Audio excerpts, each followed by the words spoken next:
So I've been like, sitting here in all sorts of different, different areas of my sitting area in front of my desk, saying check and test and, all that other what have you. But that Pizza Pronto. Yeah, Pizza Pronto a lot. Yep. Why the fuck would I say Pizza Pronto? That's what Will does. Yeah, Pizza please bring Pronto. Peter. Pizza Pronto. Pizza Pronto. Pizza Pronto. I think you read it in some article on how to be a podcaster or some shit. I did. It was, well, let me explain. It was please bring Pizza Pronto. Please bring Pizza Pronto. Pizza, the Pronto, bring please. I don't know, man. I don't like it.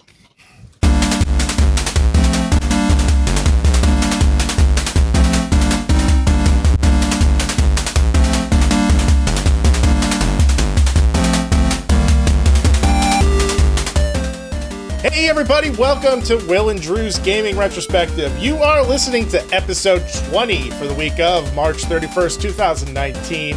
I'm your host, Drew, and I am joined by the nonsense man, Will. What is going on, Drew? I'm getting drunk, buddy. Oh, you're getting crunked. I'm getting crunked. Just minutes before we started recording, my cat took this fucking rocket ship down the hallway.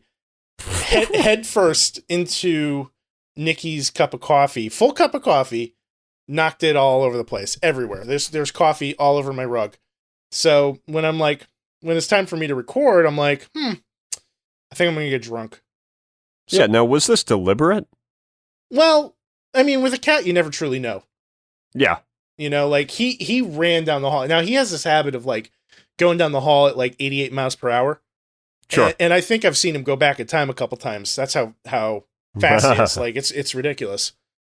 But yeah, I don't know why cats do that. They really enjoy just kind of hurling themselves at full speed, and sometimes they actually have to gain traction because they're running so fucking fast. He goes so fast, he loses his grip on the floor. Yeah. And just goes crazy. It's insane. I've seen him literally run the walls. Wow. So, Matrix style. Yeah, Matrix style. It's nuts. But all that said, you and I are sitting down. We're recording the show. We got a very special guest we're going to bring in a moment. I'm very excited about longtime friend of yours, Tom. He's going to be joining us in 30 seconds, and I'm just going to do normal show business first. Let's do it. Everybody, thank you for downloading the podcast, and thank you for subscribing. If you're not subscribing, please do so, and make sure you tell a friend about us. We are available on iTunes, Spotify, Stitcher Radio, TuneIn Radio, Google Play, or just look for us in your favorite podcast app.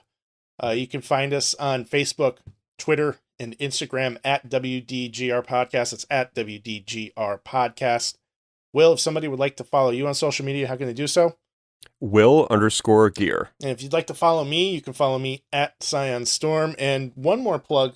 Stop on by our Discord room. Say hello. We have a great community of wonderful gamers, and we're sharing all kinds of great topics, including what we're playing, what kind of gaming music we like, what kind of regular music we like, girls that have broken our hearts, things like that. Old love letters, things like that. Yeah. So come on by, check it out. The link is in the show notes if you'd like to join us there. Yes, indeed. So, Will, I'm going to turn my microphone off for a moment. I'm going to let you introduce our guest for today. Absolutely. So, today we're going to be welcoming my best friend, Tom. Tom, welcome to the show. Thank you. Yeah, we're really happy to have you here, man. It's been kind of a long time coming, and I think that we've kind of, we had a lot of guests, and I think we just felt that it was right to have you on this episode. We didn't want to wait any longer. Well, we had to get all the more important people out of the way first. Yeah, exactly. Yeah, I don't blame you. That completely makes sense. And then we have Tom, which is just kind of, down sort of near the carpet, near the crumbs and stuff. Yep. With that said, though, I mean, it is your 20th episode, if I'm not mistaken. It is. Yeah. I mean, not like that's a big deal, but it's a big deal. It's usually something people pull out the big guns for, right? Yo, yeah. I want to do something special when we hit 25. Yeah, we're going to have to. I don't know what, I don't know how, but I think we got to start planning that now, because that's 5 weeks from now. I know, it's incredible, man. I was actually telling somebody at work like that we're already at episode 20, and I just took a moment and I was like, holy shit, like we made it to 20. Yeah. Yeah. And here we have Tom. And we couldn't have done without Tom. No, we couldn't. That's a very good point. I have contributed a lot. About 80% to the show. I mean, I was going to go 83, but Yeah, wow. Way to shortchange me. Pipe down, cool. Tom. But anyways, guys, Tom, like I said, is an extremely good friend of mine. And I consider him my best friend. And we met, I think it was 2009, right, Tom? Yeah. Yeah, I think if I remember correctly, you showed up and I kind of just saw you outside of my apartment. And I think you were moving some stuff out or in. And I think I saw like a computer box. And it was a box for like a custom computer, if I remember correctly. And we just kind of hit it off from there. I think we just started talking outside. Yeah, no, I mean, that's exactly what happened. I was moving a custom PC that I built into the apartment. You moved in directly downstairs. I think it was a few days after you moved in. I would imagine. Mm-hmm. Yeah, and I think we talked, man, for like super long time just about computers and games and just a bunch of other randomness. So and then you guys lived in the same building as each other? Yep. That's so fucking cool. Yeah, seriously. Like we literally, I mean, like we would hang out like often. Like every night we'd be out there smoking cigarettes and just talking, back when smoking wasn't didn't make you a pariah. Right. Yeah. Don't get me wrong, smoking is disgusting and I don't do it, and I haven't in a very, very long time. God bless you. I was young, I was, we were both young. Yeah. But I mean, yeah, like we would just, we would talk, hours upon hours about the stupidest shit. Sometimes not the stupidest shit. Yeah, really heady stuff. Sometimes really stupid things, like you said. It was kind of a mixture of, I really think everything, like you had mentioned. Yep.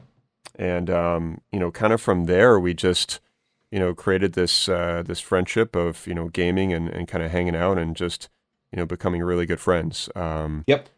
But without kind of jumping into that particular time period, we want to know, where in your life did you actually start gaming? What's like one of your original memories of gaming for the first time?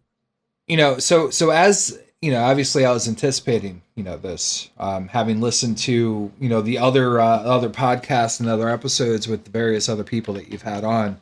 You always start off this way. We're predictable. And I was trying to, a little predictable. That's cool though.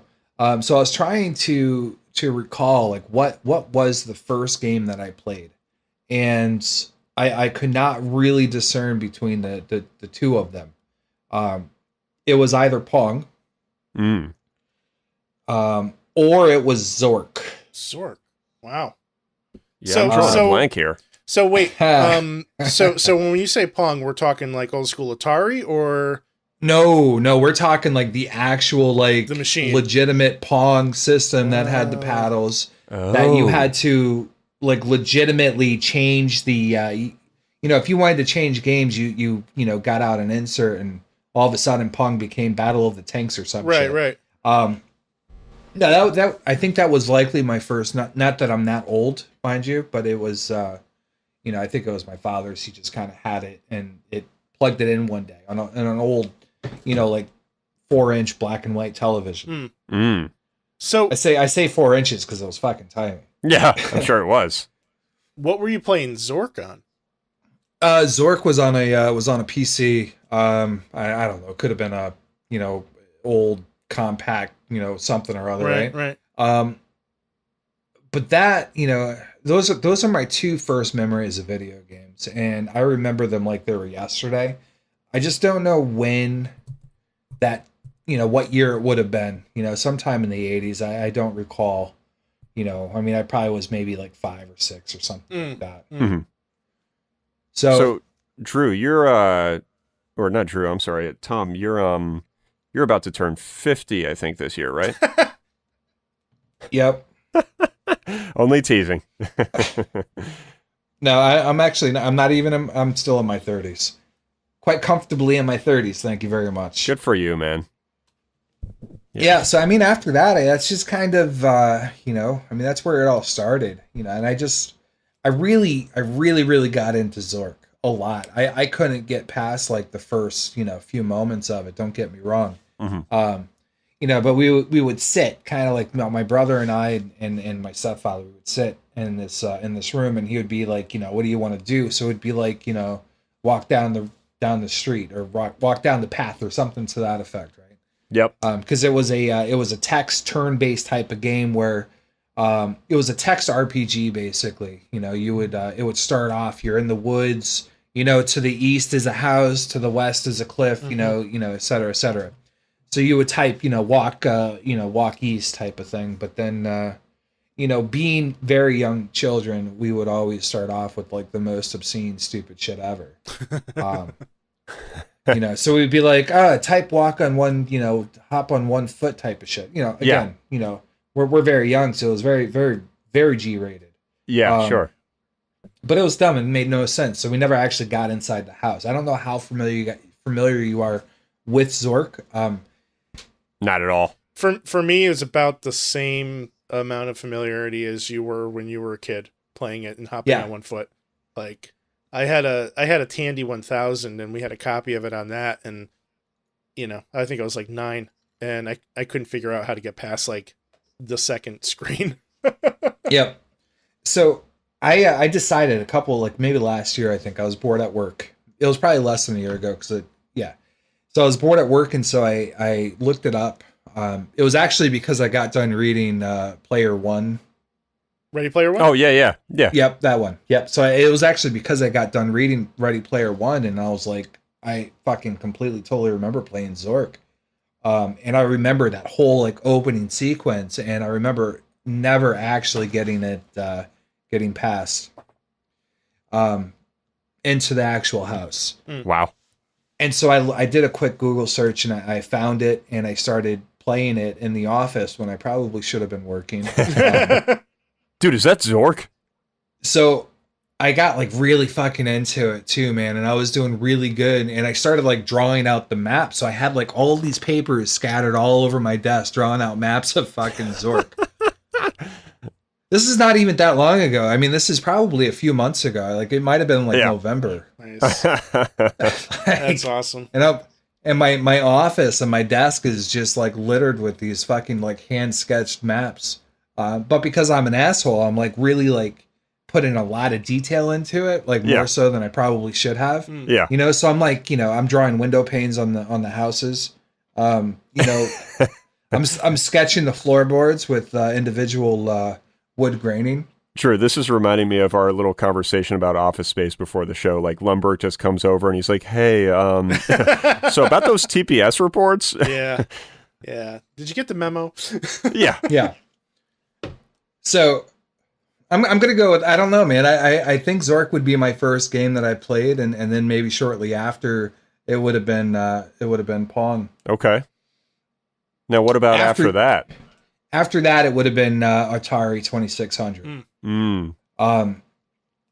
Again, now here's the thing, right? Like I didn't grow up with a lot of money, so I never owned any of these consoles, and I don't think I owned the first console I ended up getting was a Nintendo, one that I actually owned, and it wasn't until a few years after it was actually released. But growing up in the slums of upstate New York, in Albany, we would find someone who had, one of these systems, and we'd go over their house like a bunch of, flies on a cow or something.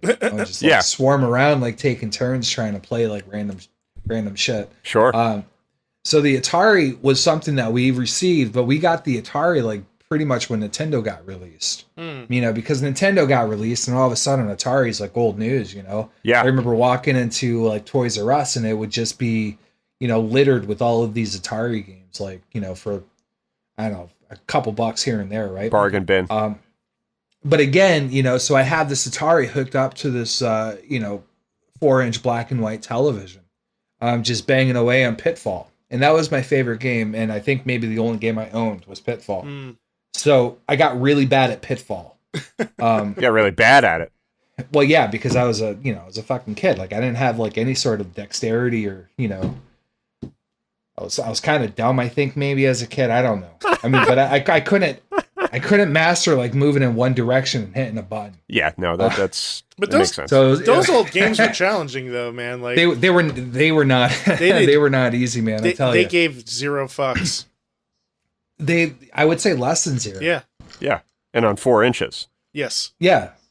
So I mean, like you could shit. I think my phone screen is bigger than 4 inches. No, I'm sure it is. So after Atari, we got the Nintendo, and this is where it gets fun, right? Because my actual father bought us the Nintendo for a guilt present.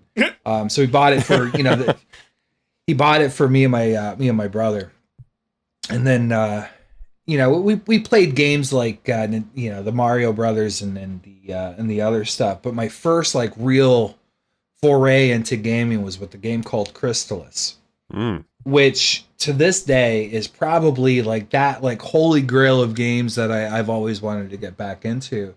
To the point as an adult, I own the game, I have it, and I haven't even played it. So I have a Nintendo. I have like the original. I have all the ability to play the game, and I own the game, and I haven't actually plugged it in yet.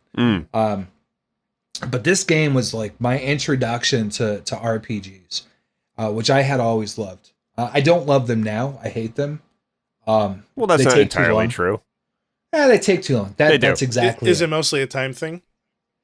It's 100% a time thing. Yeah. And I don't like doing stuff, and so yeah, just be aware, Drew, that sometimes Tom will just kind of segue that in. He'll slip it into a sentence. Like that. He doesn't like doing stuff. Yeah, I don't like doing stuff. Okay. Yeah, we'll explain that later, maybe after the show. All right. So I mean, this game just fucking it grabbed me, and so I just played it for hours upon hours upon hours, and it was one of the first real games that I got into. After that, I mean, obviously, like I got into like Mario Brothers 2 and stuff like that.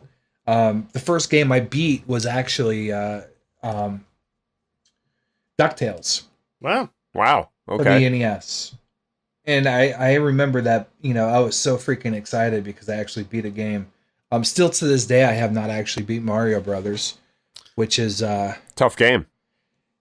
I don't know that it's tough. I still haven't beat it as an adult. I went back and tried, and then I quit. Once I got down to like, I think it was like level 7, World 1 or something like that. World 7, level 1, or, whatever the nomenclature is for that. But I got down into that and I was like, fuck it. I get it. That's just not happening. I get it. Yeah. Because I couldn't remember. Like I used to know like the Konami code, that's forever ingrained in everyone's memory, right? Sure, yeah. So I used to know like the sequence that you had to do to you go up, then you go down 3 times, you go up 4 times, you take a spin, turn around, get up from your desk, grab a cup of coffee, come back, go up, down, left, right. I could not remember how the fuck to finish that level. Well, I gotta say, not to interrupt here, Tom, but I just don't want to. I want to acknowledge something here. That the box art for this is it Crystalis? Crystalis. It's Chris. Okay. Is it? Oh, have I been saying it wrong for 30 years? I'm reasonably sure you have. How do you say it again? Crystalis. I always thought it was Crystal. All right, I always thought it was Crystal. But I'm deferring to somebody who does another video game podcast and relying on them to be accurate. So, well, because they've spoken about this game before. They're clearly not correct. So. All right, so all I want to say about this, and I know you'll appreciate this, Tom, the box art reminds me of that movie. Is it Legend with Tom Cruise? Yes. Yep. Drew, you remember that shit? Unfortunately, yeah. Dude, that movie's great. Is it though? Well, Tom introduced it to me, and not to segue off here, but it has the best interpretation of the devil in any movie ever. Yes. Thank you, Tom. Absolutely. 100%. That is a very accurate and correct statement. Any other statement that would prove that statement wrong is not correct. By the book of Tom. Yep. And Will. It is just a wrong statement. So your statement is correct, and the other statement is not correct. There. So you were saying? I don't know what I was saying. Something about what was he saying, Drew? Mario? I don't know. I'm still trying to figure out how to counter his law of Tom. Well, you can't. Yeah, no, you really can't. I mean, you're entitled to your own opinion, but you're wrong. Right, pretty much. So, no, I'm telling you, you're wrong. Oh, no, that's not how that works. Settle down. Sorry, I don't know. Forgive me. I misunderstood. I thought that you were just agreeing with my point of view. I don't know. I'm just being counterproductive at this point. No, it's fine. And so this is what the next hour is going to be, basically. Yeah. It could be. I told you guys, prepare yourself for a ride of incoherent thoughts and tangents that go to nowhere. I like it. Often. Because my brain jumps around a lot and my voice just follows because, why not, right? I'm with you. So Crystal is fantastic game, right? And then obviously, I got into the Super Nintendo, and then after I got my first Nintendo, which was 3 years later, I stayed pretty current on most things console related. One of so the next system I got was the Super Nintendo. I never got down the Genesis route. I played it. I had friends who had it, and they liked Sonic. Sonic was fine, whatever. But Super Nintendo was where it was at for me. I had that was the first time I really got into Zelda games. A Link to the Past, which I just recently beat again for I don't know how many times. Not that long ago, maybe a few months ago, I was playing it. Congratulations, nice. It is a fantastic game, man. I mean, even now, however, I don't know, 25 years later or whatever it is, it really stands the test of time. It is such a good game. I've never played it. Holy fuck! What? I know. Yeah, I have it for the miniature SNES, and I've played Link's Awakening, which I adore. But I still have not played A Link to the Past. I know it's an absolute crime. What a crime is the fact that you've played the absolute worst Zelda game ever published. Oh, come on! And you never played. You think A Link to the Past is, or you think Link's Awakening is one of the worst ones? Yeah. Oh no. What? They're remaking it. I don't know why. Oh, come on. Come on. I mean, it doesn't matter. I mean, that's a discussion. I mean, that's a whole other, I'm going to have to yell at you later. All right. I'm with Will, though. I haven't actually played Link to the Past either, but I have struggled to find a Zelda that I actually like, so. What? Yeah. Oh, man. All right, so. Tom's at a loss. I'm a little bit at a loss. I thought I was coming over here to talk to people who...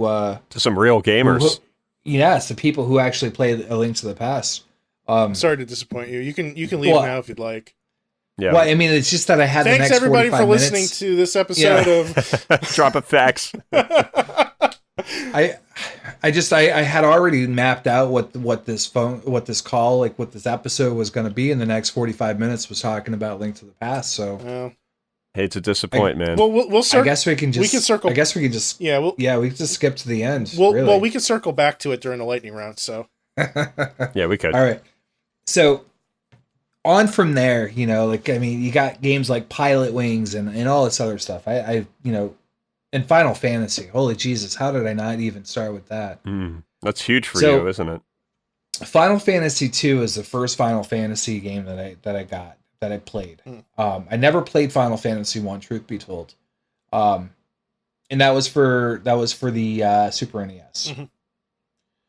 I played it and loved it. I put so many hours into it. I think the next to Crystallis, I just don't feel like that's right, man. Are you sure it's Crystallis? That doesn't. I am not sure. Oh man, I really want to look that up. I've only heard one other person talk about the game, and he said it that way. So you can call it whatever you want. So you thought it was Crystallis? I always thought it was Crystallis because that makes sense. Yeah, I guess we could. I don't know. How would we find out? I don't know. I mean, if you think about it, like his pronunciation, this other random dude, Crystallis, makes it sound like it's a fucking drink, right? Pour me a glass of that Crystallis. Yeah. Where, like maybe Diddy pours it out for you. Yeah, with like a wad of 100 bills, just floating around the rim, and like a puffy North Face jacket that's like red. Here, I actually found a thread on Game FAQs. Hold on a second. Okay. I'm going to link this in the chat. No, this is good. I like being proven correct. It's indecisive, actually. Oh no. So we're gonna go with my pronunciation as being correct because the whole game. If I don't fucking remember actually. Crystallis. Now that I think about it, I don't remember what the purpose of the game was, but I'm assuming it involved a crystal sword or crystal something or other. So yeah. And crystal's an actual word where crystal is a brand. One that we cannot afford. Right. Well, I mean, some of us can't afford it. I cannot afford it. I'm not even going to pretend. Yeah. So Final Fantasy 2, it was a fantastic game. And I got, that brought me obviously into Final Fantasy 3, which that game was pretty fantastic. And I remember there was this one board towards the end of the game where you're floating through, some sort of like blackened something or other. I don't really remember. It kind of reminded me of like walking on like a net, and like you would see these different chests like underneath you through various holes. And I spent more years of I would like to admit in my young teenage life trying to get those chests that I'm not even really sure were actual gettable. Mm-hmm. So that was the first time I sold a game, oddly enough. So I was like, fuck it. I cannot get the chest. I'm going to sell this piece of shit game. And I sold it to some dude who, for like $40, I think it was $43. I sold it to him for. Wow. This was maybe a year after the game released. This was Final Fantasy 2? Final Fantasy 3. Final Fantasy 3. Now, when you say Final Fantasy 3, do you mean American 3 or Japanese 3? Yeah. American. So FF6. If you want to get technical and all fancy, yeah. Well, it helps me because, storyline wise, I'm trying to keep this on perspective. Yeah. All right. So, but perspective being, Final Fantasy 3 was the last Final Fantasy game that I played. Gotcha. Okay. I never got into the Final Fantasy 7. I played it, and it was around that time. I never finished it. I never put more than a few moments into it, to be honest with you. Yeah. Typical 5-minute Tom. Yep. That's what they call me. That's my nickname. 5-minute Tom. Oh boy. What have I done? It's for other things though. It's not about my game playing. Okay. It's not true. No one calls me 5-minute Tom. I'd hope not. Very fucking awkward. Do they call you 3-minute Tom instead? No. I'm sorry. Drew's pushing it.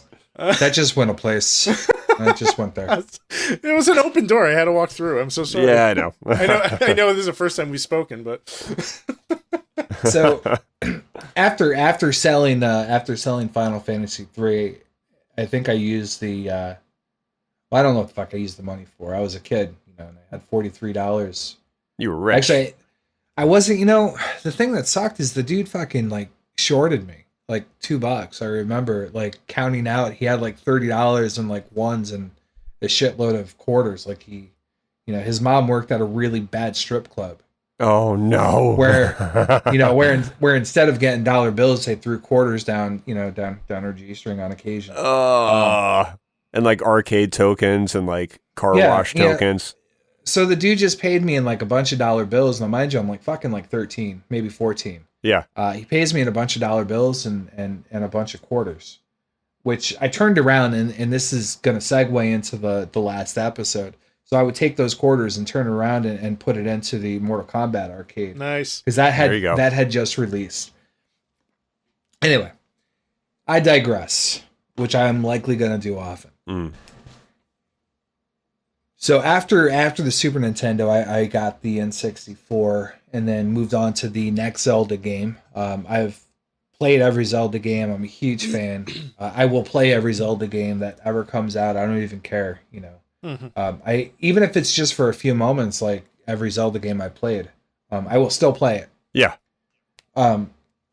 So I got into that, and then they had like Pilot Wings 64, which was one of my favorite games, and then they also had the Wave Racer, which was a hell of a lot of fun. Oh yeah.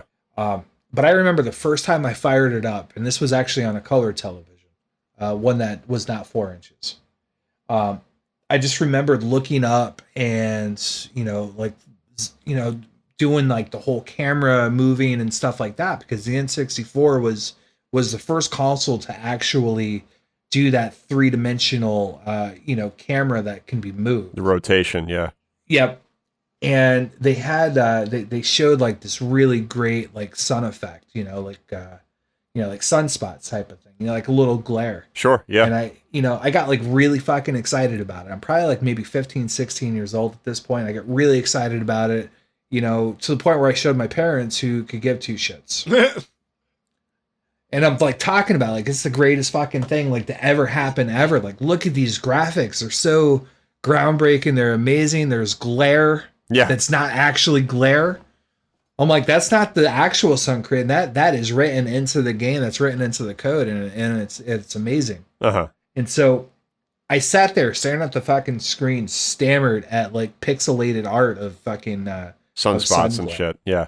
Yeah. You know, I feel as gamers, we all have that one game and that one moment where we're just floored by whatever it is. Yep. You know, I that's still on the have screen. And, I mean, as we get older and the games get better and better, we continue to have that moment. But like, I look back on like the first time I played Colony Wars on the PlayStation, and it was just jaw-droppingly like incredible, you know, space physics and like the way the lasers glowed and the stars moved, and like I remember that moment vividly. Now if I go back and play it, it looks like junk.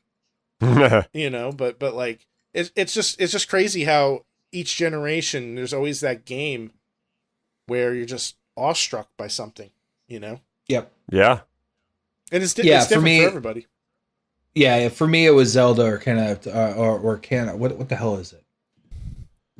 Ganon? Ocarina of Time. Ocarina. Yeah. Ocarina of Time. Yeah. Jesus, can you edit that out? No. You being an idiot. Can you edit that out, he says? No, that's we don't do that.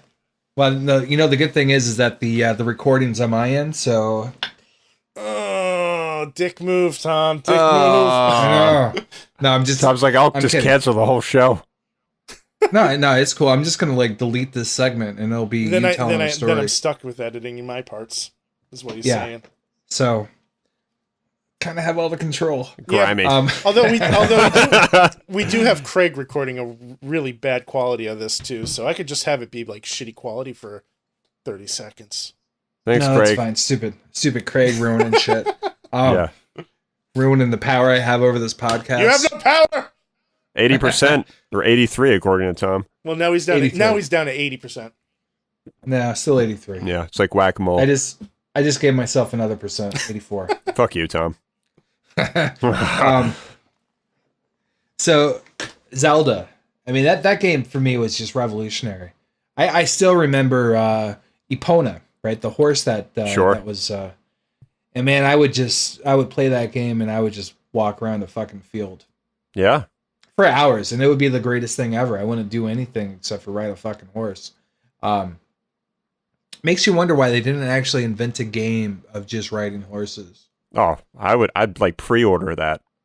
I would not pre-order it because I would imagine that it would get boring really quick. Potentially.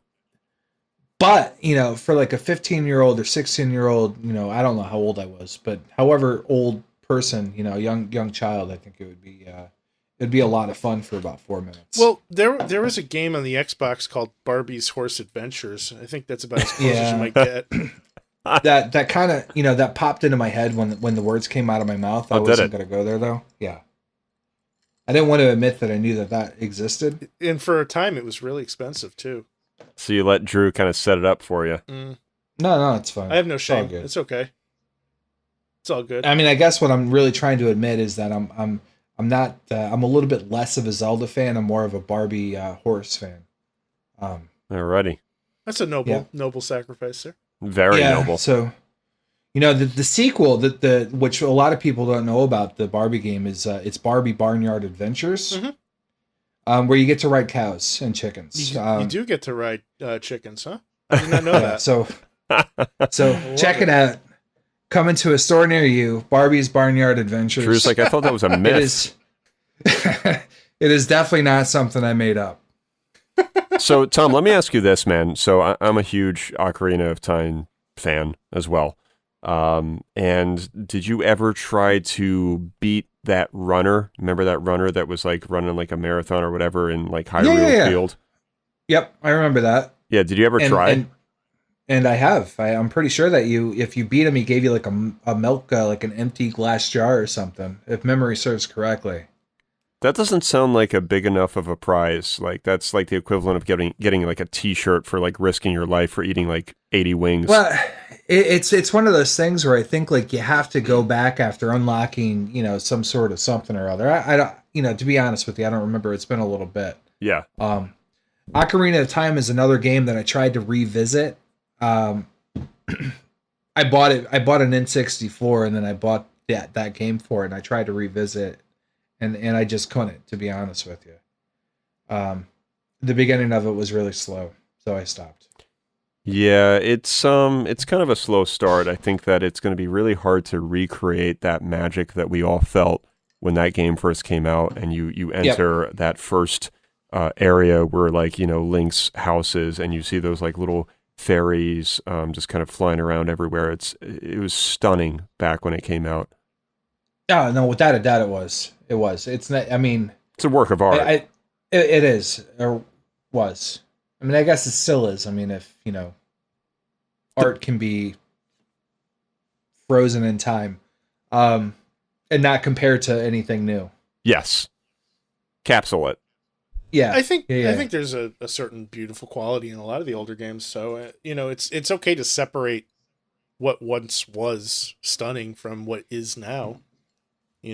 Agreed. Like there's nothing wrong with appreciating a game that's old, even if it maybe hasn't aged all that well.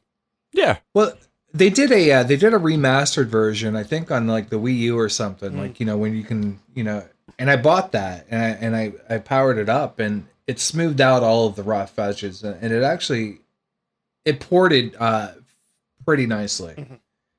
For the 5 minutes that I played it before I got back. 5 minutes on. Yeah. It's life, man. I can't help it. I got old, and then all of a sudden, it's like I can't have a game that's not Dark Souls hold my attention for more than a few moments. Dude, I hate to say it, but I feel like I'm cursed as well. No pun intended. That would have been a good pun intended. It would have been.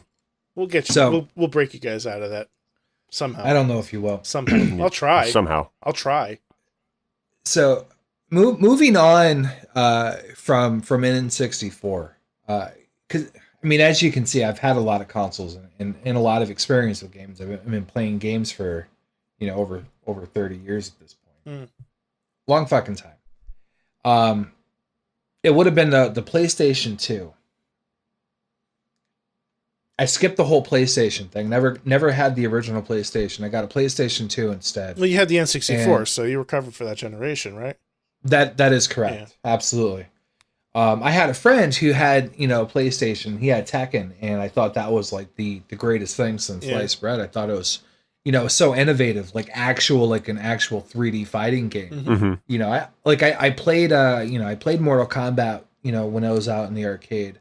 And I played Street Fighter 2 when I was out in the arcade. And when Street Fighter 2 came out for Super Nintendo, I had it. I played it like you would not believe. That same summer that Street Fighter 2, not to go back, but I'm going to. So I guess to go back. The same summer that Street Fighter 2 came out, I think NBA Jam came out for Super Nintendo as well. What a game. And those two games, I tell you, man, I played the crap out of those things so much.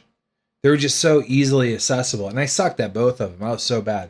But they were fun. They're still fun. They were fun. They're still fun. They are. Very much so.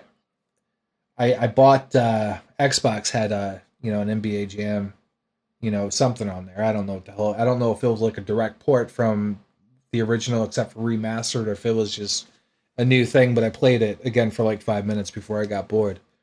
I really enjoyed those 5 minutes though. It took me back. Yeah. I did the same thing with Tony Hawk, which was another game that I obviously spent a lot of time with. I think everyone did. When Tony Hawk came out, it revolutionized sports games for me.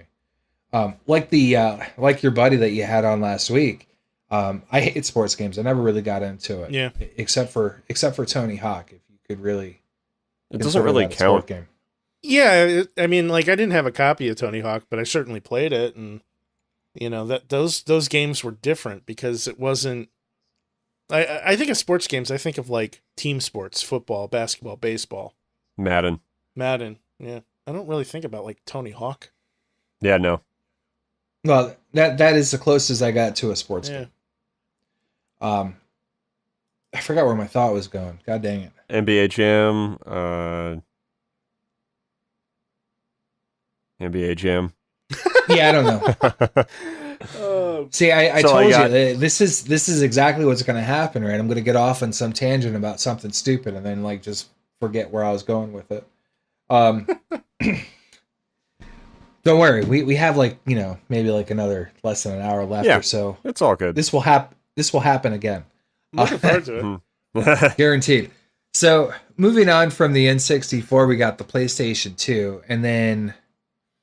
Oh man, I feel like I'm trying to I have so many memories about all of these great gaming moments in my life. And I'm skipping a lot of them because I'm trying to get it all in so we can start talking about Dark Souls. There will be plenty of time for Dark Souls. Take your time.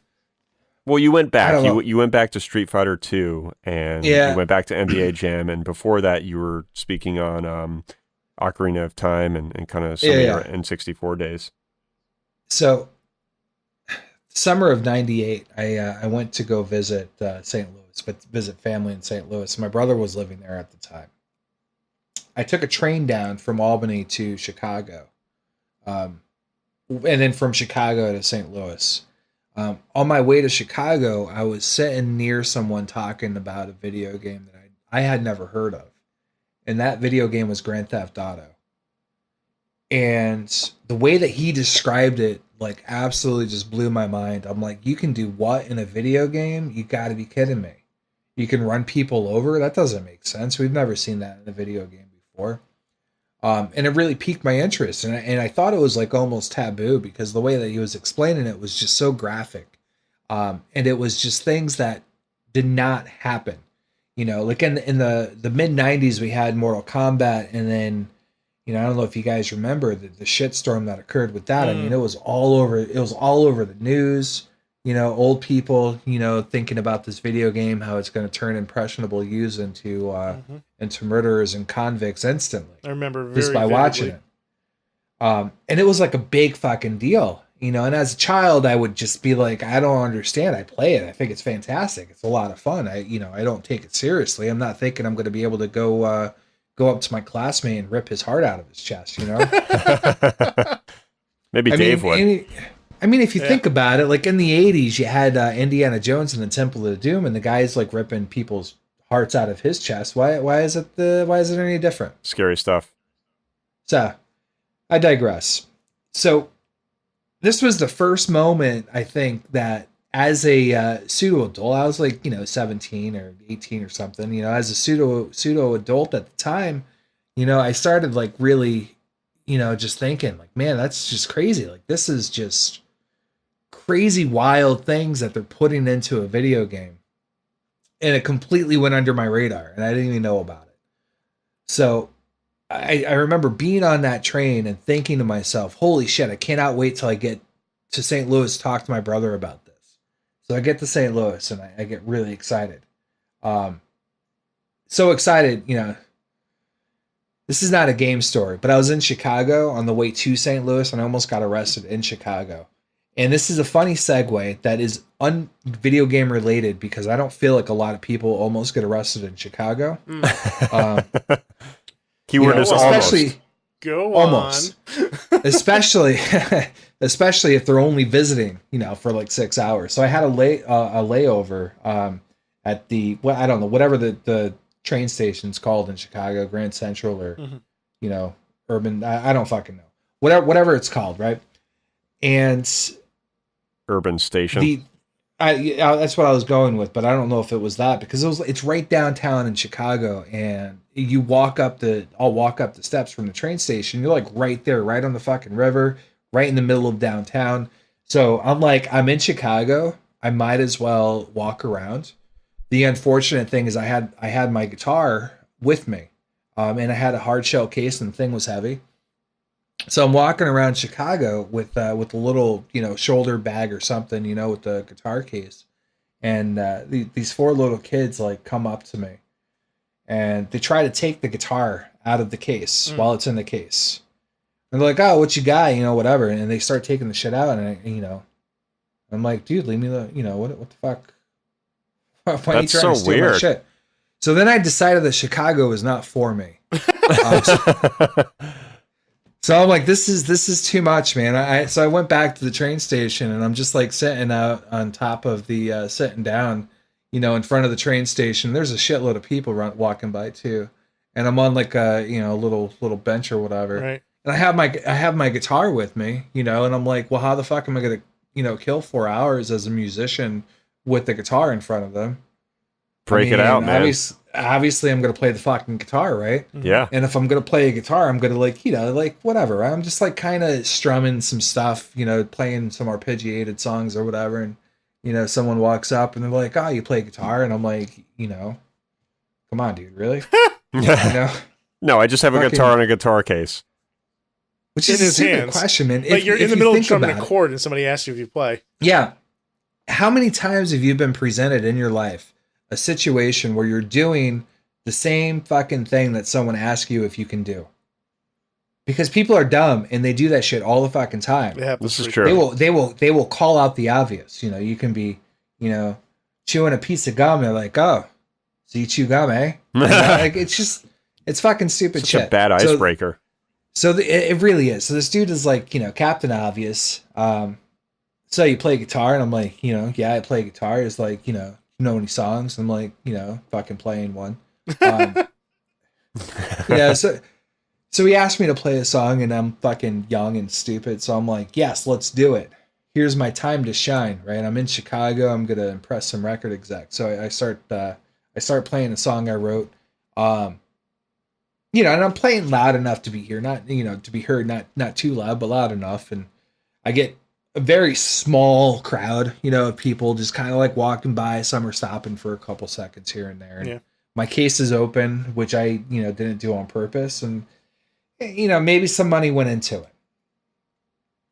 And then the police walk by and they're like, "Do you have a permit to, panhandle? What? Or to busk?" I think they use the appropriate busking term. They're like, "Do you have a busking permit?" And I said no. Busking. And they're like, "Well, busking is basically performing, street performing." Sure, yeah. I had no idea. For money. Yeah, so usually like in a lot of, if you go to Boston, for instance, right, you go to Quincy Market, you're going to have a lot of buskers, a lot of people, playing whatever, right? Mm-hmm. Even the fucking statue people who paint themselves and spray paint themselves and think it's fucking hard to stand still. I can stand still for money, just so you know. If you ever want to pay me to stand still, I'm your fucking guy. I can do it. I promise you. I'll keep you in mind next time I'm at a standstill competition. So, that's busking. Is the general art of taking money for doing stupid shit in public. I don't think that's like the Webster's dictionary term for it though. So don't quote me on that. So I mean, long story short is I almost got arrested for busking without a permit in Chicago. It ended, very not as cool as the story started up to be. I just packed up the guitar and, walked back down and waited in front of my, for the train to come. And then I went to St. Louis, back to the story, told my brother about Grand Theft Auto, and he's like, "I fucking have it." And so we fire it up and I start playing this fantastic game. Fast forward to the PlayStation 2 and Grand Theft Auto 3 comes out for PlayStation 2. And this is when I think video games really took like the biggest leap forward. Mm-hmm. And it was all about the sandbox, and I remember being fucking absolutely like enthralled with the fact that I could take a sniper rifle and shoot someone through a car window. Like that was the biggest fucking deal to me, that I could, shoot someone's head through a car window, because it was like revolutionary. That had never been done in video games before. And it's such a small, tiny thing. And it really made an impression. I remember like we went to a 24-hour Walmart to go buy the game at like 12:02 or some shit. It was like some random, let's go buy Grand Theft Auto 2, and I was like, fucking, let's do it. I think that's a great idea. And then it's my older brother, so I did not get a turn to play, but I watched him play it, and waited for him to fall asleep so I could play. And it was, it was fantastic. It was a good moment. It's another one of those memories that, I'll always have, centered around video games. It's like I have so many. That's a good one. I like it. And then, yeah, no, it really, that's when I think I really started to appreciate the art of gaming and really started to kind of notice like where video games really can lead and where they can go. Mm-hmm. So with the PlayStation 2, the other game that I remember the most is Final Fantasy X. And that was a big one for a lot of people. Yeah, I played the crap out of that game, man. I love that game so much, and I played most of it playing that stupid ball game that they had in it. Blitzball. That little yes, Blitzball. Mm-hmm. I'm not sure if I ever beat the game, but I played Blitzball to no end, like you would not believe. Yeah, Blitzball. That was that Final Fantasy I never got around to playing because I never had a PlayStation 2 until recently, and I have a copy of it now. And who the fuck has time to play Final Fantasy X? No one. Yeah. Yeah, I would say no one. I'm sure maybe if you're unemployed and you have no school, no nothing. Yeah. Yep. No, even then, probably not. Yeah. Yeah. I gotta eat, dude. I can't play this. Right. So to be clear, I've played absolute zero Final Fantasies after that, except for this latest one that came out. I played that for about 5 minutes. And it sucked. It sucked so bad. I don't like it. That's the newest one that came out for like PS4, right?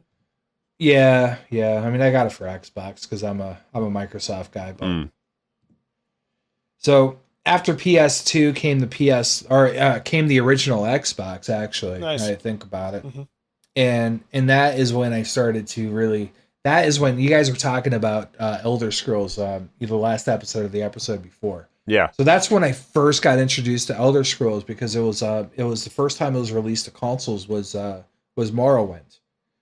And holy shit. I mean, I have never gotten sunk into a game before like that. And it's one of those games where you just sit down and you just chill. And you could literally do anything. And I remember I got the assassin, I got visited by the assassin and I killed him and took his clothes or some shit. And went to a different place, and it was like, it was revolutionary. It was pretty fantastic. And then, man, I feel like I'm doing a lot of fucking talking. No, it's okay, man. Like, you're the guest. We need to have the audience get to know you, and Drew needs to get to know you too. Yeah, this is entertaining for me. For once, I get to shut up. So basically, I turned it into my podcast. Is what it, Tom's gaming retrospective. Yeah, no, it's cool. I mean, there's just so much of it. The most, the favorite game that I had, I think, for the original Xbox was Gun.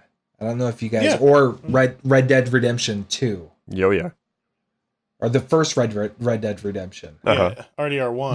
The absolute first Red Dead Redemption, which was nothing like the open world, game that the Red Dead Redemption for the 360 was.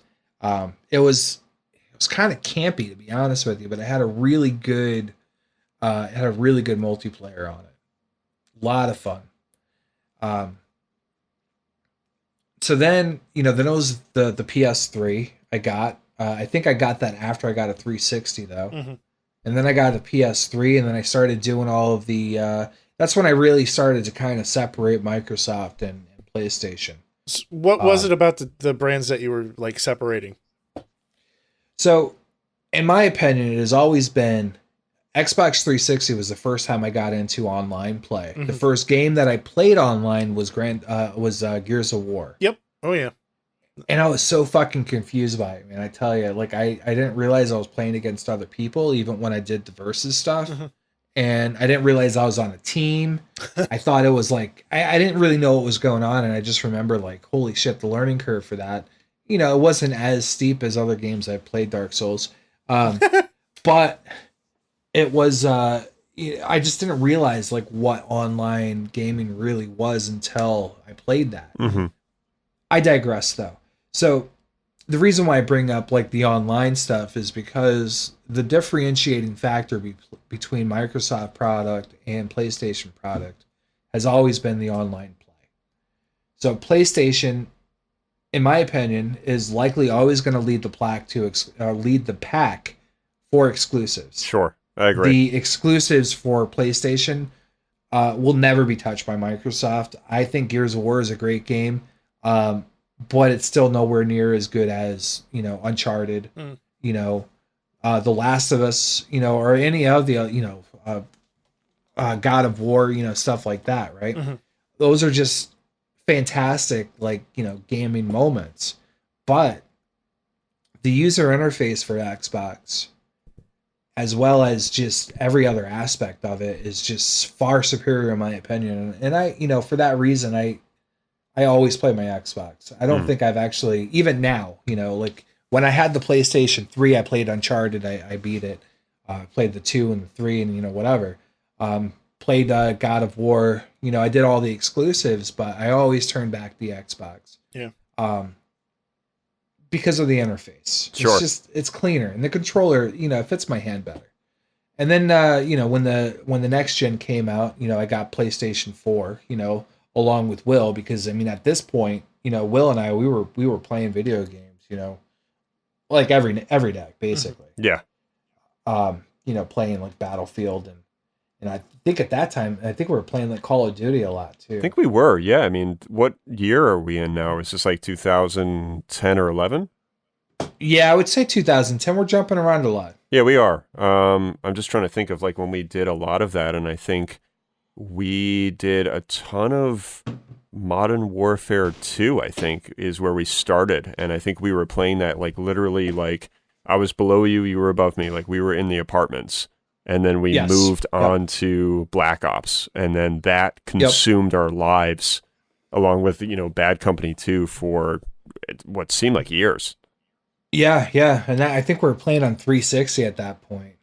And it did. I'm pretty sure that it lasted years. And then PlayStation 4 came out, and I think that's when shit changed. You know, because you and we got the PS4, and we, you know, and some of the other people we were playing with got the PS4. I think some other people did not get the PS4, and you know, we moved on to Battlefield 3. Was on the PS4 or was it 4? No, so 4 was on current gen, and then 3 we played on 360. So all right, so then it was 4 when we started playing 4, which I think that's when we split. Yeah, like everybody did into different. Yeah, everyone went off in different directions, playing different things. Well, Xbox is where our camaraderie existed. It was absolutely, and I think large in part because of the UI is just better for it's better for online gaming. Yeah, it's way more for community. Their infrastructure is just more tuned to, I think, the online gaming too. And I think it really is. That Windows background, I think, really does help for that. Yep, absolutely. It does, 100%. I can't agree with you more. I remember when I fired up PS4 for the first time, like, you know, it's a nice machine. I have one. I'm never going to get rid of it. I haven't used it in probably over a year. Mm-hmm. Like, legitimately, I don't think I've turned it on. Like, I don't, personally, I don't even have a PlayStation Network subscription for the PS4. I don't play any multiplayer games on it. All my multiplayer games are done on the Xbox.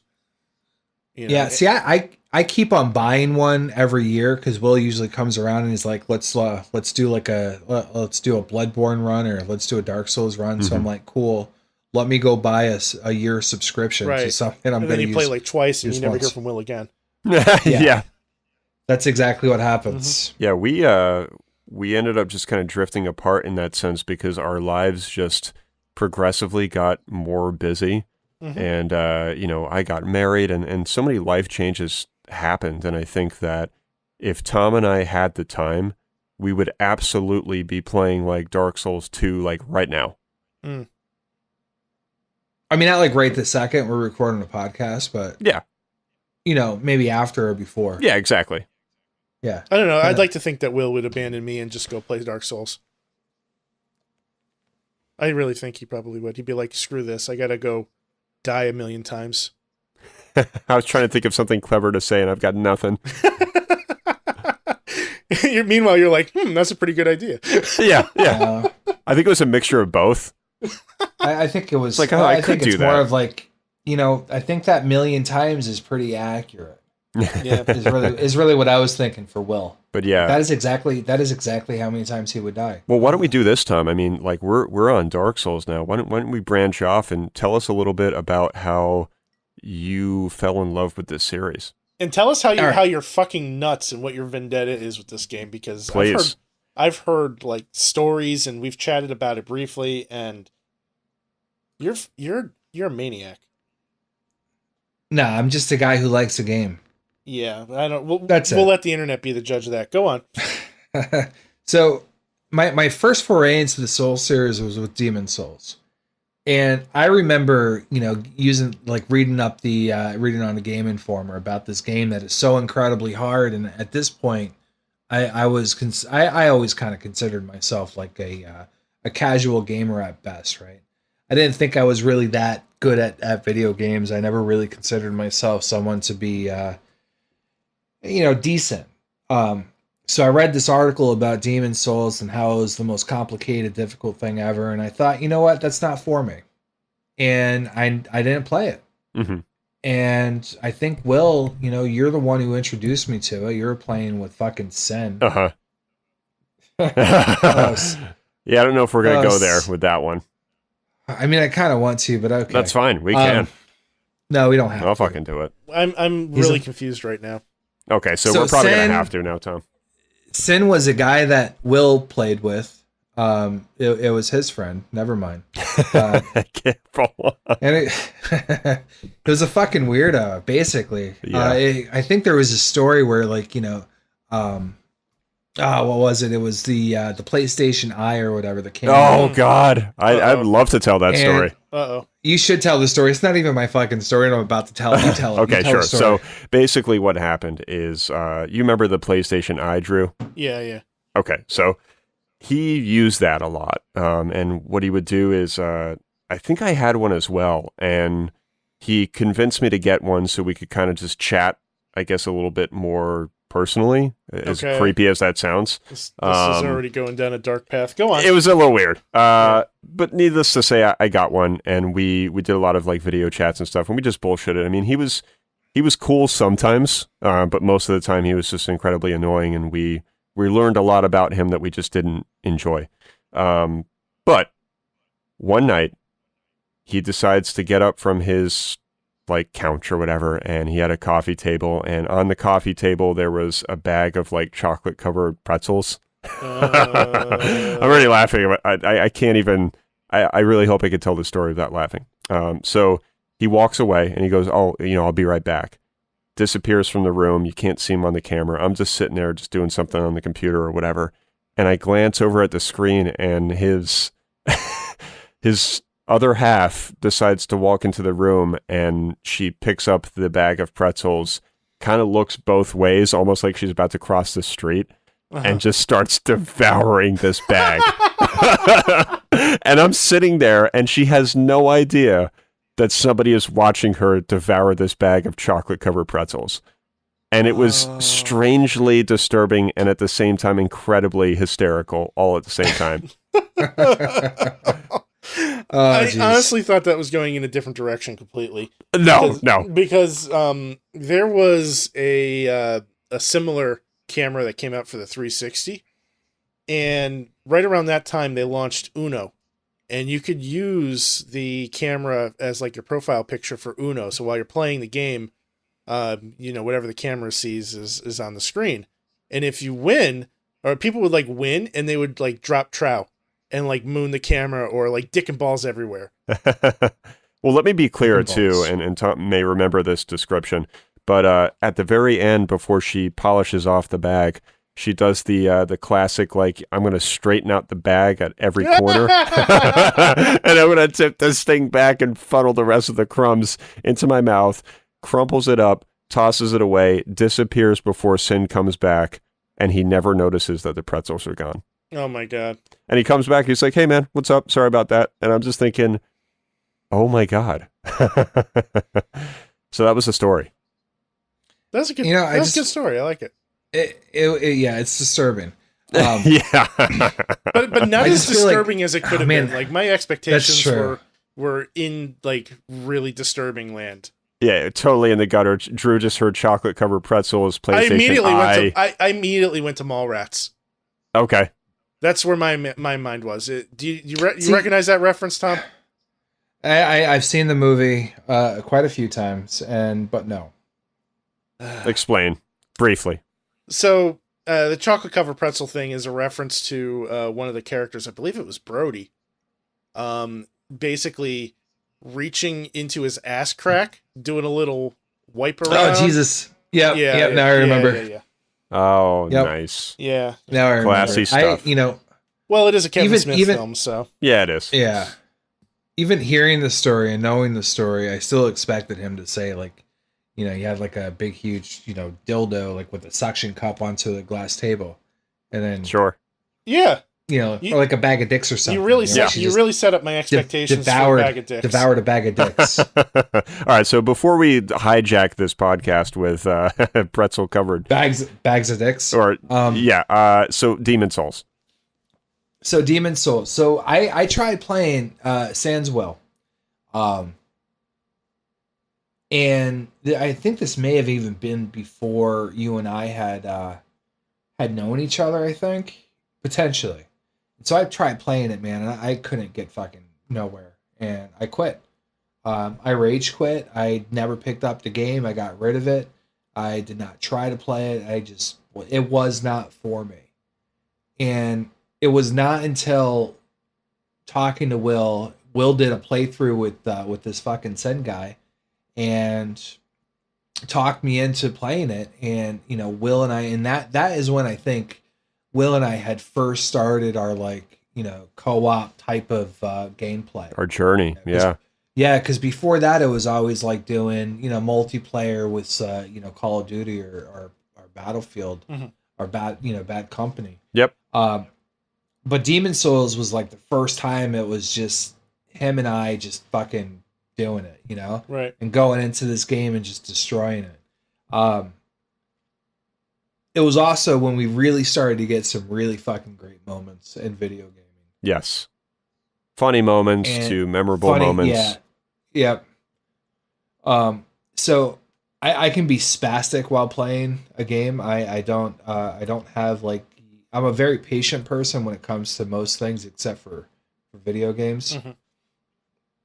One of those, so I'm very spastic, and I move the controller around a lot, and it leads to a lot of weird ways of dying in Dark Souls, especially. Yep, it certainly does. So, I mean, it was a lot of really good moments, and playing with Will just made Demon Souls different. It wasn't this really fucking impossible game anymore. It was a game that I could legitimately enjoy and be really good at. And I was, and evaporated mustard. I was actually going to get there. There was this one moment I died, and I must have been part of the Night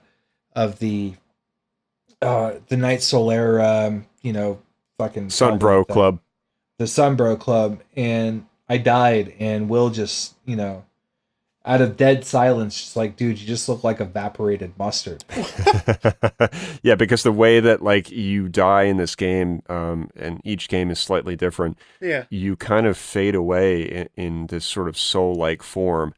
Again, no pun intended. And it was the first thing that came to my mind, and that was just kind of a classic.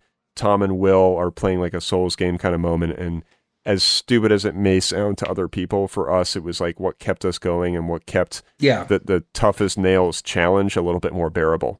Mm. Yeah, absolutely. And then after Demon Souls, we played that. We played it a lot too. We must have gone and beat that game quite a few times together. We moved on to Dark Souls because that got released, for I think we first started playing on the Xbox. Yes, we did. And, again, it was just like these really great moments. And that was when I really got into Demon Souls and Dark Souls and the Soul series in general was with the first Dark Souls. And that was when I really got into the story. Like me and Will, we would just talk about the lore. He would send me these YouTube videos of like, oh, you got to check this lore out. And this is like fucking 3 years after the game was released. Yeah. And like, I'm still like getting really, really, really into it. And it was just, it was just two of us, it was like it was a really great moment, I think, and for me, Souls was not really always about, playing the game, but it was about the moment, that the game was able to create, specifically with Will and, friendship and camaraderie, right? I mean, it created a lot of really fantastic moments. Yeah. And so then Dark Souls 2 came out, and I would have to say like the same type of thing, as Will and I, we would wait, like we wouldn't play, our first playthrough had to be together. It wasn't, I don't think we started off playing solo quite yet. We always played together. We waited. Yep. And it was just that way, like we could always, kind of experience, Souls like together, That's like cool. these new moments, these new bosses, these new, like whatever, like, no cheat codes, not codes, but no cheat guides, no walkthroughs. It was just two dudes fucking exploring a video game that is tough as nails, Yeah. And then, Dark Souls 3 came out. It was a little bit, that's around, I think, when our lives just got a little bit more complicated. So I don't think we really haven't had that since Dark Souls 2. Mm-hmm. That camaraderie, that playing together. We beat Dark Souls 3 together. Yes. But it was like 2 years after the game was released, and I had already beaten it like 4 times. Yeah. And I think, what was funny too is like when we started branching off and we were kind of getting ready to play some of these games solo, it was almost like, when you're breaking up with somebody, you're like, fine, play it alone. Right. It was too. It was kind of like that. We had a couple moments like that. I was like, fine, go ahead. And I'm still salty. I'm still salty about it. Oh, that's fucking funny. It's true though, because I didn't want to wait, Yeah. I just thought of the Dawson's Creek song. Me too. It's almost impossible. My mind immediately went there. I'm so sorry. So Katie Bloodborne Holmes. happened. This is where my life got complicated. Was Bloodborne. Because I beat Bloodborne, when it first came out, and the DLC came out, and I beat that. Mm-hmm. And then all of a sudden I looked at my trophies, and I was really fucking close to getting all of them. And I'd never platinumed the game before. I tried with Uncharted, and I never quite got there. I got really, really close, and I never platinumed the game. And then Bloodborne, and I'm like, you know what? This game's fucking hard. I beat it at that point probably about 3 or 4 times, and I looked at my trophy list, and I only had like maybe half a dozen to go or so. And that was when it all started, and I made the conscious decision at that point to platinum Bloodborne, and I did it, and it was fucking phenomenal. And I just thought to myself, man, this is where it's at. I need to do this again. Shortly after that, the Dark Souls remastered got not released, but it got announced. Is the word I was looking for. So it got announced, and then I got really excited for it. So, obviously, like, pick it up on the Xbox, and, again, I go through it, I play it, it's fantastic. I'm taking my time. At this point, I probably have already put well over 1,000 hours into Dark Souls. I beat that game more times than I can count. Right. Mm-hmm. And when I say I put over 1,000 hours, I'm talking like legitimately. I put over 1,000 hours into a fucking video game. That's insane. Because I would beat it, and then I would have to start it over, And it's not like I didn't get up to like new game +9 or whatever. I would start new characters, and I do new builds, and it's just and I didn't beat all of. I didn't start a character and beat the game. I have more builds on the Xbox 360 version than I even know. But I legitimately put over 1,000 hours into that game. And then I went into and I just again I noticed how close I was to getting all the achievements, and I just went for it, and I got all the achievements for that game, and Dark Souls 2, I'm the same type of thing. I'm pretty close. I think like two things away from getting that. One of them is like getting all of the spells and then getting all of the pyromancy. Yeah, it's a lot and then to I'll do. have that maxed out. It really is, especially on the Dark Souls 2, because you have to do all the DLCs on that one too. Which is exhausting. So, it is so exhausting because I fucking hated that DLC. Oh, it's terrible. I don't like it at all. What was about it you didn't like? Dark Souls in general is a very complicated game for different reasons. I think that the DLC for Dark Souls 2 became complicated for no reason. It was it was cheap. I think that they essentially, instead of making the game complicated like they did before, with intelligent AI and intelligent move sets and stuff like that, they just upped all of the enemies' hit points, and made them hit like a fucking ton of bricks. So you're like getting one shot by these little fucking, nothing, right? Yeah. Meanwhile, you have to hit them. You're doing like 600, 700, 800, hits. And they have hit pools of fucking 80,000 and 4. So bullets, they're bullet sponges or sword sponges in this case. Exactly. And it was just cheap, and it came out of nowhere. So I didn't really care for it. Yeah, at least in the other DLCs, it was done well. Yes, it felt balanced and fair and very difficult, and you knew why you died. And with DS2 DLC, it was just kind of like, it was just fucking ridiculous. Like, it was so overwhelmingly difficult, but not in the right way at all. And I think Tom and I noticed it like a sore thumb. Yeah. Yep. Yeah, we definitely did. And we got through it like we always do, but not without a couple aneurysms and some fists on a table. Yeah. Literally too. Like, we had moments like you would just hear like a in the background, and I'd be like, Tom, you good? And he's like, yeah, just give me a minute. Yeah. Yep. And this is one of the reasons I am so terrified of these types of games, because I don't want to be that guy, and I've been that guy. It's I don't know. It's not a path I want to go down anymore with games. Yeah, it's a dark one. No pun intended there either. Yeah. But yeah, all day long.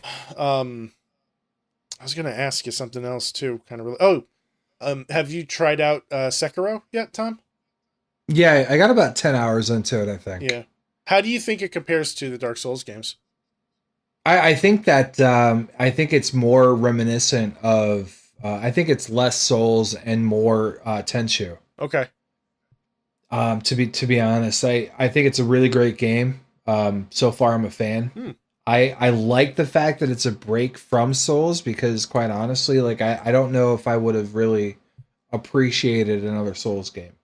So what about it is leaning towards Tenchu? Because this is a topic that's very interesting to me, because the game looks gorgeous. I loved Tenchu. I love Japanese feudal, that kind of that era. It's something that's always fascinated me. And as a gamer, I do enjoy those types of games. But then I listened to our friend Damien talking about the game. And, he's saying how he's been grinding for 20 hours just so he could take on one boss. And I'm like, I don't fucking have time for that. Yeah. So here's a fun tidbit. So From Software was actually one of the developers for Tenchu. Right. Okay. So when this new game got announced, I mean, the what is it? The Shadows Die Twice, was that the tag name I'm thinking of? Yes. Right? So when Shadows Died Twice, it was a throwback, I believe, to one of the earlier Tenchu games, and so people, the internet was abuzz with the new Tenchu game coming out. Because there was like some people saying, "Oh, it must be Dark Souls," when because it has that Dark Souls-esque feel to it when that first little teaser shot came out. Yeah. But the Shadows Die Twice was a throwback to Tenchu, and then if now that I'm playing the game, it reminds me so much of Tenchu. Not only the gameplay is a little more Dark Souls, I think, than Tenchu was. But the environment is very Tenchu-esque. The housing, all that stuff. I mean, how many times when you were playing Tenchu did you find yourself on top of a roof? Constantly. Oh, yeah. Like every time. It was either you're in the grass or you're on a roof. I mean, that was it. And Right. or you're running through the building, being an asshole playing the game wrong, which is how I played. And this game is very similar, and to me it's just the first thing I did is like, boom, this reminds me of Tenchu. Yeah. Great gaming moment. And I like it. I think it is a lot less forgiving than any other game that I've played. It's hard. I mean, it's very, very tough, and I think the learning curve on it is pretty steep. With that said, though, once you get that learning curve, it becomes exponentially easier. I struggled with the first boss, man. I tried 20 times before I was able to beat him. And this is coming from someone who is very familiar with Souls games, with from software games, etc. And I struggled, but once I got it, it clicked. I have not had any issues. I beat like the first main boss within 2 or 3 tries. It's tough. I like it. I'm enjoying it. Yeah. And, I'm looking forward to the next game that was announced. Well, it was teased today that George R.R. Martin is teaming up with From Software. Oh, boy. Yeah, I think I game. saw that. Yeah, well, I forwarded you the link. I don't know how true it is. I mean, this is just something I saw on the internet, so I mean, it might be worth nothing. Yeah. But, the article, I think, said something to like a open world, game where the story and everything in the background and stuff is going to get some sort of George Martin help with. So I don't know. We'll see what happens. I mean, that could be kind of interesting. I suggest that you take a look at that article because I don't know. Maybe it's a good one. Yeah, certainly will. Yeah, definitely. If you can, drop a link if you haven't already. Discord it. Discord link. Yeah, now you guys are just getting fancy. You don't have to do it now. You can do it later. It's good because I don't know how to do it now. I may not know how to do it later. I'll figure it out. I'm sure you will. I'm a smart guy. You know what? I have a feeling. I have a good feeling about you, Tom. Thanks. I don't know what it is, but it's a feeling. Maybe it's because he only lasts 5 minutes. Quick, fun, easy. Nope, that is not actually true. It is not true. Tom, do you know what else lasts only 5 minutes? There's a lot of things. Well, anything that I have my hand in. Well, that's for sure. I guess you're in the right place because we have the lightning round for you. Let's do it. Let's do it. Yeah, I mean, I'm sure you already know the rules, having listened to every one of our episodes 3 times. But for those that are listening to the episode for the very first time, we're going to ask Tom a series of questions, and he's going to respond with answers as quickly as possible. Now, the majority of these are going to be either or questions or what your favorite is or worst is of whatever the topic is. Feel free to answer however you like, even if it's not part of the either or. So if we ask you, which system do you like better, this one or that one, you can feel free to say a third one if you'd like, but answer quickly. That's the goal. Let's do it. So, Will, would you like to begin, or should I get us started this time?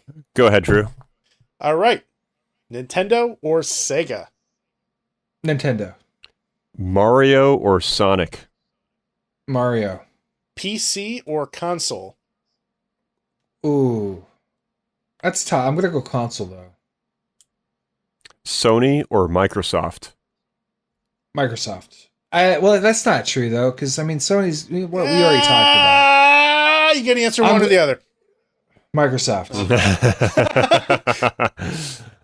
Dark Souls or Bloodborne? Dark Souls. Sekiro or Tenchu? Tenchu. Oh. Favorite Dark Souls? DS1. Favorite Dark Souls DLC? First one. Nice. I have absolutely no idea what this means, but favorite Dark Souls build? Dex. I'm a Dex fag. 100%. Skyrim or The Elder Scrolls Online? Skyrim. Best Call of Duty? Black Ops. Blops for short? Huh? Have you ever heard of it called Blops? No. Yeah, it's no, kind I of haven't. stupid. I agree 100%, but go on. Worst Call of Duty? Everyone after Black Ops. Good answer. Best Battlefield? Ooh. Bad Company. Good choice. Worst Battlefield? Everyone after. No. I don't know. I think this new one is not great. So Battlefield 5. Okay. Best Zelda game? Link to the Past. Worst. Hands down, you guys got to play it. I literally typed that in while you were talking about Zelda, so. I think we know the answer to this one, unfortunately, but worst Zelda game? That shit show that you call a game. Can you please state the game? The Link's Awakening. The Instagram. Best controller? Xbox. Which one? Xbox One. Okay. Alrighty. Worst controller? Nintendo. The original NES? Yeah, it really hurts my hands now, man. I have it, and it's not fun. Yeah. Those controllers did not age very well. No. Hardest game? Sekiro. Easiest game? Oh, geez, I don't know. DuckTales, because it was the first game I beat, and I was young. First console? Atari. Worst console? PlayStation 4. Wow. Oh just my kidding. God. No, I'm just, that was a dig to Will. Yeah. One that hurt. Yeah, I know. Geez, I don't know, man. That's tough. I don't, none. Zero. I mean, is that an option? Can I pick no worse consoles? I think that they all have a place. I'll take it. I'll accept it. Yeah. Best console? I gotta go Xbox. Xbox One. Xbox One X. It's actually pretty dope. All right. Fair. That was a good round. Yeah. I got some interesting answers on that one. So we do make at least a medium effort to cater to these lightning rounds to the guest. So No, he did good. I feel like he should have. Now there should have been a question though. Best Dark Souls DS2 or DS3. go ahead and answer that. And this is going to be an unpopular opinion, but DS2, 100%. And this is for DLC? Or no, this is just for the game. Oh. Or best Souls, like rate them, right? Because there's so many. Like, Well, you answered DS1 for favorite Dark Souls, right? yeah, Okay. So then rank them. I'm going to, because you didn't ask me, so I'm going to. I'm just going to fucking create my own poll. it's gonna do it. I would say Dark Souls 1, Demon Souls, Dark Souls 2, Bloodborne, Sekiro, DS3. Wow. So Sekiro's like way far down on that list. Yeah. I don't have the familiarity with it yet. With Okay. 10 hours in, I can't really rate it, but it's definitely better than DS3. So if I heard this correctly, you put Demon Souls before DS2? yes. Okay. Interesting. And that's, I like DS2 a lot. Yeah. I think that sometimes I actually prefer it more than I do DS1. Yeah. And it's not a popular opinion amongst Souls fan because of who did not direct it. Right. But yeah, it was so innovative. They added so many really awesome aspects to that game. They really did. They really should have carried over into the rest of the series, in my opinion. Yeah. I mean, I think that that game holds a very special place in our hearts and always will. And I think of Majula, man, and I'm taken back to that magical place. And as cheesy and nerdy as that sounds, I don't give a shit. That was one of the best hubs, I think, in all of the games. That would have been a really great question for your lightning round. So next time you get a Souls fan in here, ask them, the best hub. Yeah, that's a great question, actually, because they're all very cool in their own way. Yep. My answer to that would have been DS2. Yeah, it's fantastic.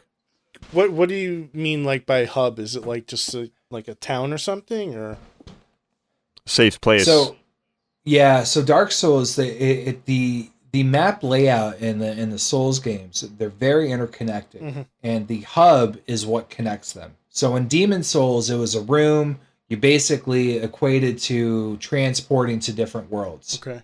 Dark Souls 1, it was an area, but it was all connected via this one centralized location. And you can go to different areas. Like, you start the game off, you can either go to the easiest area of the game, or you can immediately jump into the Catacombs, which is one of the hardest games, and you have no fucking clue. DS2 was the same type of thing. There was a hub, not as cool as DS1, not as centralized the map layout. DS3, the hub kind of sucked a little bit. A lot, actually. Bloodborne had a hub. Bloodborne had a hub that was kind of interesting. It was done well, but there was no centralized real, interconnectivity with the maps. Right. And you didn't feel like that safe, really, in like Bloodborne or DS3. Like, you didn't feel in danger, but at the same time, Majula and the Nexus and Firelink Shrine had this really cozy, comfortable quality about those areas that just really made you feel like you could sit down, quite literally, and just chill and kind of absorb the magic of those areas. Yeah, and another question for your next Souls fan is best soundtrack. Yeah, that's a good one too. Which for me would have been DS2, by the way. It's really good. Yeah. Yep. It's so fascinating hearing like you guys talk shop about this game series, because I know absolutely nothing about it. I heard, some of my friends over the years playing it when they were coming out, and I just stayed away from it because I just felt like it would be the kind of thing that would make me break controllers. Well, it's funny because we did the exact same thing. Like Tom said, we kind of avoided some of these games at first because for the reason why I think most people avoid them is because they look challenging and people want a challenge. But I think that, the rumors that are quite honestly true about those games, they're fucking really hard and they're infuriating at times. But you get better, and I think that's what makes those games so classic now. Yeah, the whole get good thing. I mean, there's so many like Dark Souls memes and references that have been created by this series. Yeah. One of these days, I'm going to have to borrow a copy or something from you, because I'm so afraid to buy the Yeah, or just hang out with Tom for a day. He'll show you the ropes. Why would I want to do that, though? You don't want to. Yeah, it would only be for 5 minutes. Oh. Yeah. All right, so just to make this very, very clear, I do not last 5 minutes. I have an attention span of about 5 minutes. Right, and so do I. Just so we know. But on a serious note, if you ever want an introduction to Dark Souls, man, I will handhold you through the entire fucking game. We should do this. About 6 hours. We should set a little play date one of these days. Yep. I'll bring the sand. It can happen. Sounds good. I like it. So yeah. One last note before we conclude this. So I'm looking at the Pro Tools, and I'm looking at my little wave files and my wavelengths and stuff. Yeah. And I tell you, I shit you not, man. There's like no breaks in it. It is just. What does this mean? It means Tom talks a lot. It just means I talk. I fucking talk way too much. This is the easiest podcast I've ever hosted. It's like a healthy heart. Just watching like the boop boop boop boop, but a lot closer together. Yeah, I mean, there's like one break where I think I may have passed out for like 5 minutes, but that's not just blacked out. For whatever reason, I just stopped talking. I must have been listening. Maybe you made another Shirley Temple. Yeah, that's when you made your drink. Yeah, let me get another Shirley, please. Extra cherries. It's all good. I'm a sweet and there's guy. Your name of the show. The Man Temple. That's it, man. Maybe. We'll see. So, do you have anything else that you want to throw in that we haven't discussed before we wrap it up? I mean, I could literally talk for hours more, so I don't know if you want to give me that opportunity. We have to save it for like a part 2, so. Oh, the part 2. Yeah, we're going to do a part 2 for probably every one of our guests. Yeah, and actually, I wouldn't mind having our guests just come on just to shoot the shit. Yeah. You know, not necessarily an interview next time around, but like, you know, maybe we'll get you in here to play some Metacritic madness with us.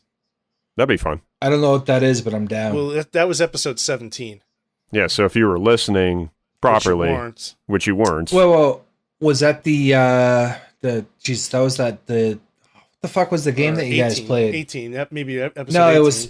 it was 18, and I thought to myself that sounded like a lot of fucking fun. It was.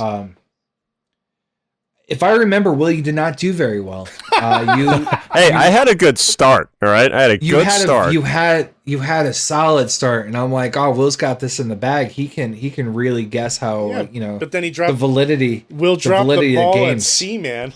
I did. No, he's like, I give it a 43.5 stars. Yeah, fuck that game. And then Drew's like, it was a 98.9. Yeah, I was pissed, dude. I still have to fact check that. It is on the internet for all to see. So yeah, you bombed pretty hard, dude. Yeah, that's all right. We had fun. Yeah. Yep.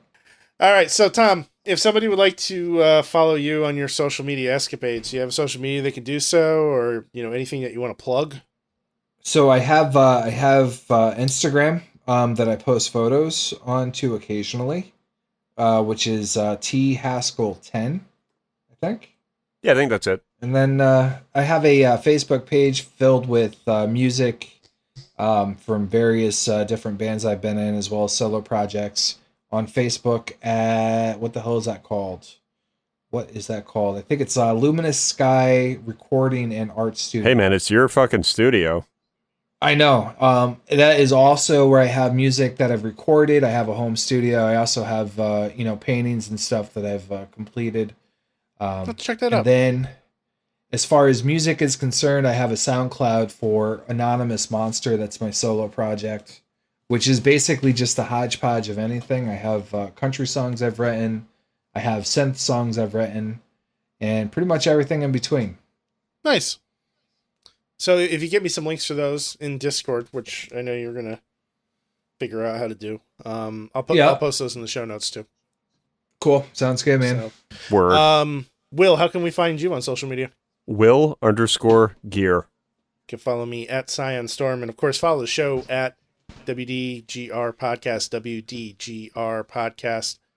You can hit us up on Apple iTunes, or what do they call it now? Apple Podcasts? I don't fucking know.